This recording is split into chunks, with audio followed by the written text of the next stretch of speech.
Carry On Only, dedicated to inspiring your next global adventure. And now, here's your host and personal guide, award-winning photographer, creative director, and travel expert, taking you around the world in style, Jill Pater. I'm your host, Kevin, along with my co-host here, Sam. Sam, how's it going today? It is going well. How are you? I am doing well, thank you. Okay, so today, Sam, we are going to be traveling to Chile and the Atacama Desert. I love We will obviously be taken there by our resident travel expert, Jill Pater. Jill, how's it going today? It's going great, thanks. Awesome. Okay, Jill, what made you choose this part of Chile? This is a very unique part of the country. So as we know, Chile is a very long and thin country. Right. So getting from north to south takes some effort. I recommend visiting both of those parts separately if possible, just because they're very different topography, terrain, and climates. Like two different trips? I think so, yeah. I think ideally so. So the Atacama Desert is one of the most beautiful deserts in the world. And this particular part of the world, there's so many, it's a great adventure, explorer type place. There's so much to do in terms of trekking, so many beautiful natural landscapes to see. It's one of the best places in the world to stargaze. And it's a very, very unique vacation to take. So how remote is it? Is it, I mean, because it's a desert, but is it tough to get there? Is it tough to get around while you're there? So you typically fly to Santiago, the capital. So you're flying down into Chile, and then you fly up to Calama, which is the main airport for San Pedro de Atacama. It's about an hour and a half drive from Calama Airport into the small town San Pedro de Atacama. And it's a super cute town, very petite, dirt roads. All the adventure travel tours are there. There's a couple of restaurants, there's hotels, but it's a very kind of small place. And then from there, you have literally like hundreds of miles of desert and things to explore. Yeah. So how long were you there for? I was there for about 9 days. 9 days. And was it like humid? What was the weather like at the time of the year that you went? I went in December, and the weather, it was absolutely beautiful. It was perfect. It was That's kind of their summer, dry. is it? Southern hemisphere or no? Yeah, but the Atacama Desert is fairly north in part of Chile, so they're not totally southern hemisphere. So it was perfect. It was pleasant temperature during the day, got a little bit cooler at night. Just like a desert would. Yeah, dry as you would imagine. Oh my gosh. Yeah. And so I was doing a little research. They have high quantities high quantities of copper and quartz. So how did that kind of project into the people? Good vibes, good energy. Super good vibes. I love that. Yeah. Like, did the quartz really make their vibe? I'm just wondering. Asking for a friend. Yes, yeah, asking for a friend. No, actually, that is a great question. It does have a great vibe, that area. I mean, it's just a very unique part of the world. And on the show, we've been to Namibia, and we talk about kind of how that desert is so open and expansive. Right. And this one is similar in that regard, although many more people and travelers visit this particular area and trekking. But it does have a very unique feel to it, for sure. So when you go to a place like this, are you going for work? Because, I feel like you've gone to a lot of cities where there is, great architecture, but this is a desert. So did you go to shoot stuff, or were you just there kind of for your own pleasure, for fun? A bit of both. So while I was there, I shot landscapes. There's also some great high-end hospitality that I shot as well for a book that I was working on. And then a big part of it was pleasure as well. But the landscapes there are absolutely stunning. The hotels, you have a lot of options, everything from hostels to B&Bs to very high-end hotels. So there's a pretty big mix there. Where did you stay? I stayed probably at what would you consider a mid-range hotel. It was very nice, little palapas and great service, great, just really nice, excellent hospitality there. Everything is kind of set up for tourism. So San Pedro de Atacama, the town, it's a tourist town. So everybody there, they're geared up for you and ready to take you out. So because it is kind of a tourist town, like, what are the people like? Are they, just a desert town or a desert region? I'm just never sure what to expect from the people. Are they lively? Is it a great culture? Very, are you able to kind of submerge yourself into it? Yeah, so the people there are super, super friendly. Because it is touristy, you have a mix of people from all over the world. It's definitely caters more toward adventure travelers, so it has that feel to it. There is some nightlife, but that's definitely not why most people are there. Right. They're usually kind of using it as a base to do some of this other like great adventure travel in the region. It just has a good feel. It kind of caters to, I would say, slightly more experienced travelers tend to go there, again, because usually on people's bucket list, there's certain places that come first. Right. And a lot of people go to Patagonia first, so south of Chile, before they'll go to northern Chile. So this is kind of like tends to be a more seasoned traveler, although you definitely don't need to be to visit the place by any means. But yeah, adventure people who want to be out hiking, doing things. Yeah, I was going to say, so what are some of those types of adventures? Because if you are that more, adventurer, outdoorsy type, and you would love to go here, what can they expect to maybe see or get into? So they have a lot of jeep drives and things that you can do, and they're basically like taking you out to different parts. So probably one of the top sites there is Valle de La Luna, which is Moon Valley, and you go up to a hike. You usually do some stargazing at night, watch the. If it's a full moon, that's obviously an ideal time to be there. But a lot of it is about trekking and kind of hikes through these different areas. There's Salar de Talar, Red Rocks, Death Valley, geysers. So it's a lot of just like these beautiful natural land formations. Laguna Colorado, which is absolutely stunning. That's actually goes into the border across from Chile into Bolivia. So it's just these like kind of amazing, out of this world, different aspects of the landscape. And there's usually some element of like trekking or hiking involved. It's not, super steep, or you don't have to be an expert hiker or anything, but it's more about being out and about in the desert. Yeah. Go ahead. I'm sorry. I was just going to, what was the adventure, your favorite adventure while you went? Like, did you do hikes and, trekking? I loved Valle de La Luna, the Moon Valley. Yeah, I did. So do you I did hike all at of night? them. Is that Yeah, how so that you're out works? with a group. So you go with a guide, obviously, and you're hiking up. And I think I was there, I can't remember exactly what it was, but it was either full moon or it was a special time. And the stars there, because there's no pollution, there's no cities, there's no lights, there's no traffic, are so bright and so low. And so they kind of do this whole, astronomy lecture and tour and stuff outside. And so you kind of hike into this canyon and then hike back out. That sounds beautiful. So I'm assuming that kind of the topography and landscape, that's what really makes Chile special and unique. Yes. And Chile has so much varied landscape because the country literally runs the whole continent of South America. So you have so many things from, Patagonia in the south, which is very, very different, into Santiago, into their wine region, and then all the way up north where San Pedro de Atacama is, completely different. Right. So you can have such drastically different experiences within the same country. Yeah, that's wild. So where you were you able to find good cuisine, good food? Yeah, the food, I wouldn't say it's the number one highlight, but there's certainly very good food to be had. It's, again, everything's kind of more catered to adventure travelers, so it's a little bit rougher and tumbler than energy bars and stuff. Yeah, we have no, we don't have the Michelin star restaurants. But that being said, very good food. Obviously, Chile is known for its wine, so you have access to amazing wines, and because people are hiking, they're not so much partying late at night. But are they known for their sea bass? Chilean sea bass? Yeah. Yes, you debunked it all right. Yes. There you I go. knew it. That wine makes sense. So you're like hiking all day. You're not trying to get trashed at night because we're trying to get up early in the morning and trying to keep it together for this one. Right. So the wine, that sounds incredible. That's your challenge. I'm sure that's your challenge. Yeah. Did you have a lot of traditional like cuisine while you were there? Anything that you tried for the first time? Not so much that I've tried for the first time because I had been to Chile before. Okay.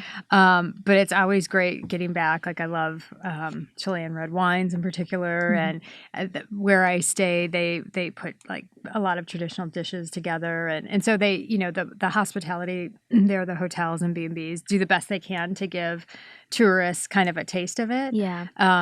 Being that it is a smaller tourist town and not, it's not Santiago where you have all of those culinary options, but certainly very good food to be had.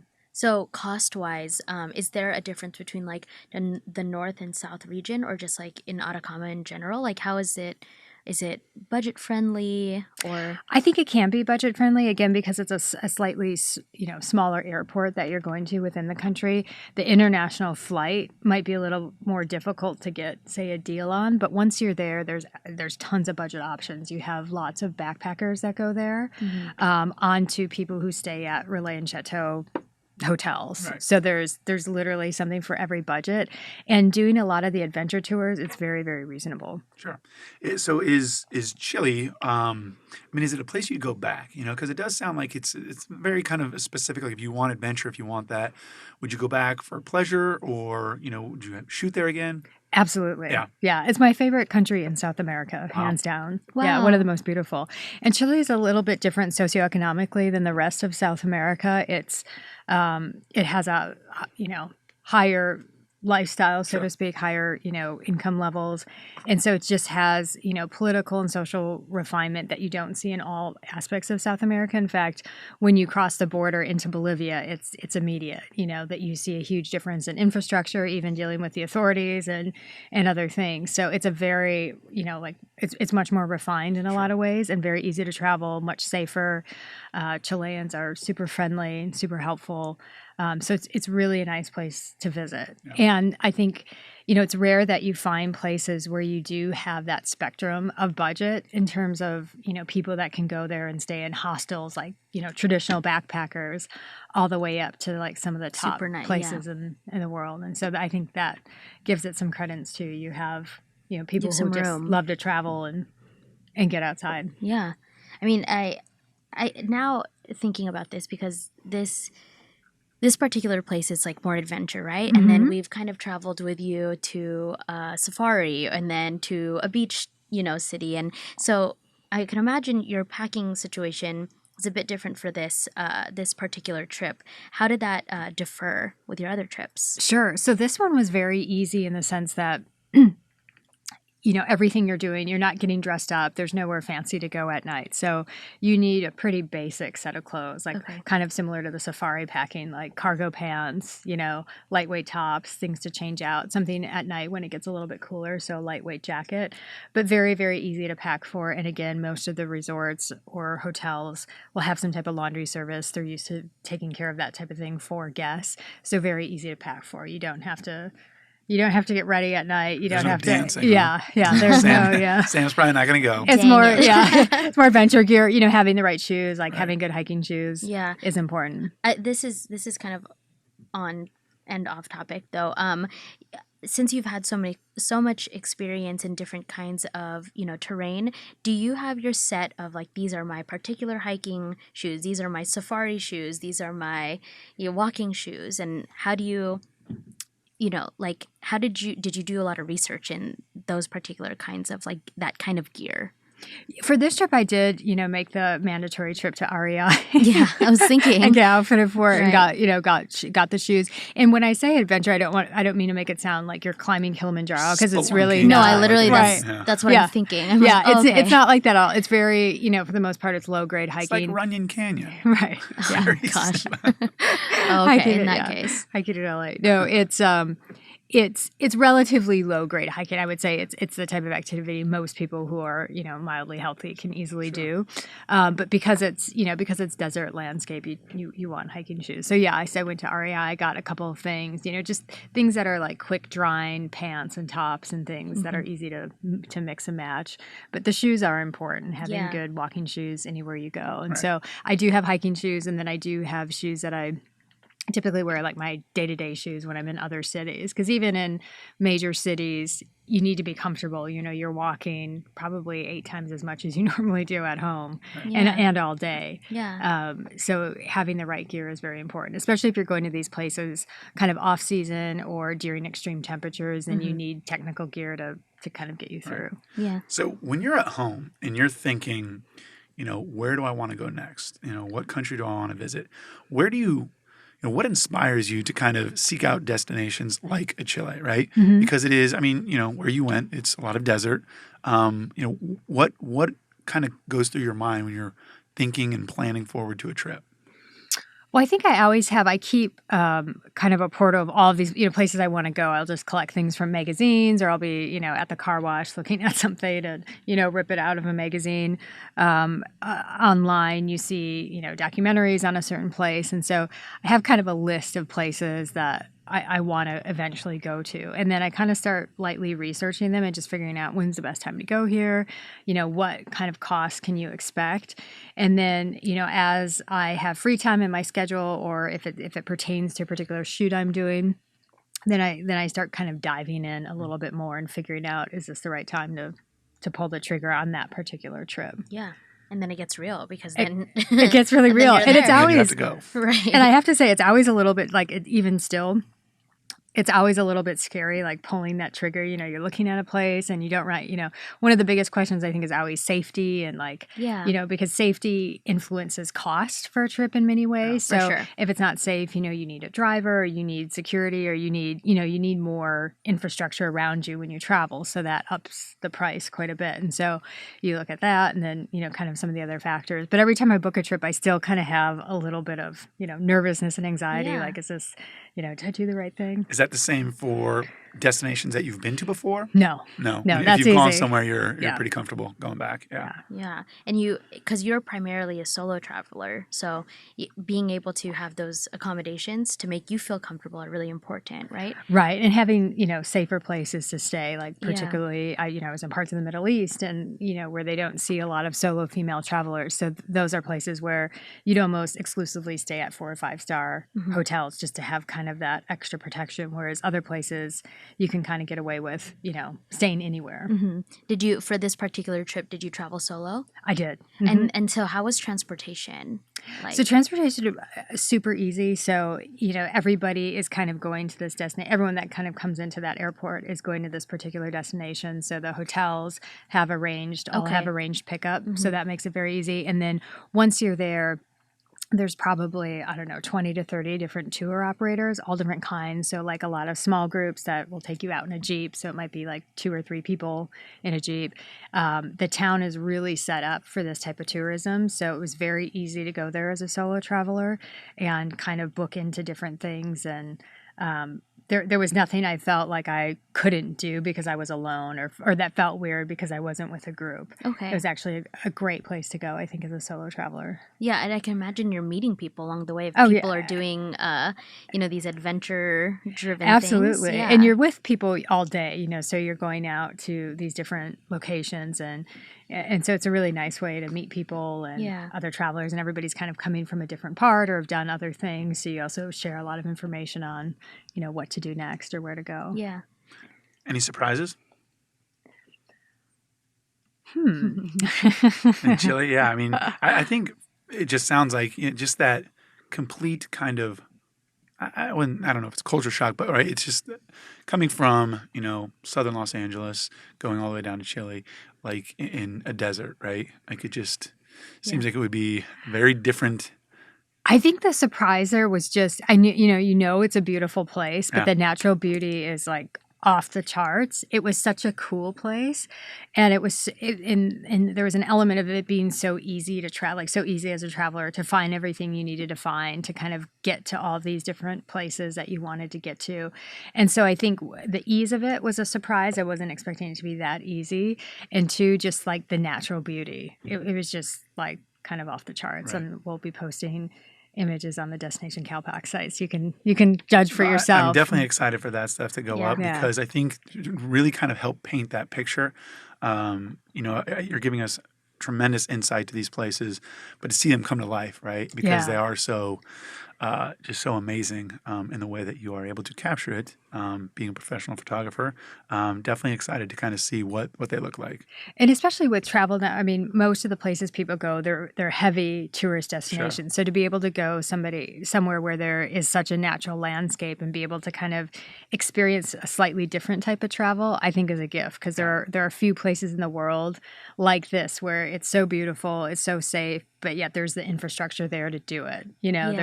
You still have nice hotels to stay at. You don't have to like pitch a tent. Yeah, I think And that's so incredible for listeners to know so that they don't feel intimidated. Right. And that know? perfect kind of juxtaposition of, comfort, like having a level of infrastructure and a level of natural being. Right. So like things are there that you need, but it's not overrun with tourists. Yeah.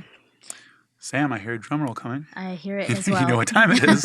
It's time for Jill's packing hack. In this case, I know a lot of people, like myself, kind of bring like a mini little emergency pharmacy along with me just to kind of be sure that I have everything that I need. Is that the case for you, Jill? Absolutely. I recommend always bringing your little pharmacy, so to speak, with you in your rollerboard on flights, just to, in case you get sick on the flight, or in case, oftentimes you'll get migraine headaches because you're dehydrated, or, headaches, or also just things like no jet lag pills, which I find very helpful. It's just it's a naturopathic. That's the name, right? No jet lag pills. Literally, Not yeah. like, I was bring, gonna like, ask. don't bring, Yeah. bring them, but Thanks. they're called no jet lag pills.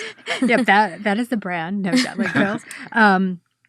And those I find very helpful, especially for those extended flights. I always have Advil, ibuprofen with me as well, again, because of the dehydration issue, especially if you like to drink on the plane. It's a good idea to just Like to dabble with a Chilean wine. Right. Yeah. To get you. And then vitamin C and zinc. So before I leave for a long trip, especially something that has a long, flight associated with it, taking vitamin C a couple days before, a little bit of zinc, just kind of boosting your immune system before you get on the flight. Go, like to a totally different region. Right. Yeah. And get on it. Awesome. It's always a good way, especially when if you have a hard time sleeping on flights, or you have a hard time adjusting to time zones. Just giving your immunity an extra chance to kind of recharge is always a good idea.